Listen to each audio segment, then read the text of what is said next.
আবু হুরায়রা রাদিয়াল্লাহু তাআলা আনহু বলেন, রাসূল সাল্লাল্লাহু আলাইহি সাল্লাম একদা বললেন, হাল তাদুরুনা মাল গীবাত, সঙ্গী সাথী বলতে পারো গীবাত কাকে বলে?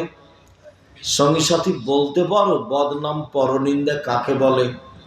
কালু আল্লাহ রাসূলু আলাম, সাহাবীগণ বললেন, আল্লাহই ভালো জানেন, আল্লাহ রাসূলই ভালো জানেন, আমরা বলতে পারছি না গীবাত কাকে বলে।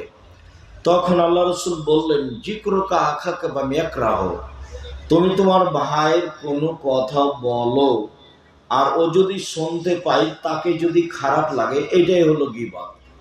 শোনো, তুমি তোমার ভাইয়ের কোনো কথা কোনো জায়গায় বলছো, আর যার কথা বলছো ও যদি শুনতে পায় তাকে যদি খারাপ লাগে, এটা হলো গীবত। তুমি কারো কোনো কথা কোনো মানুষের সামনে বলছো, ওকে যদি এটা খারাপ লাগে, সেটাই হলো গীবত।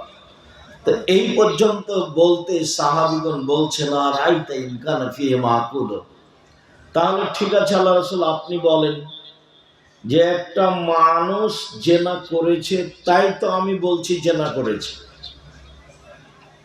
সেটাও কি গীবত হবে?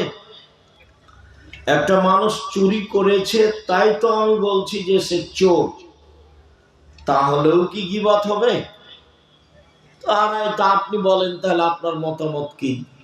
তখন আল্লাহ রাসূল বলছেন, শুনো, ইনকানা ফিহি মা তাকুলু ফাকাদিগদাবতাহু, ও যদি চুরি করে থাকে তুমি বলো, তাহলে গীবত। ও যদি জেনা করে থাকে আর তুমি বলো, তাহলে গীবত। আর ওয়াইলাকুম মা ইয়াকুলু ফিহি ফাকাদিগতাহু, আর তুমি যদি ও এটা করেনি, তুমি তার ব্যাপারে বলছো ফাকাদ বাহাত্তাহু, তুমি তাহলে তার উপরে অপবাদ লাগালে।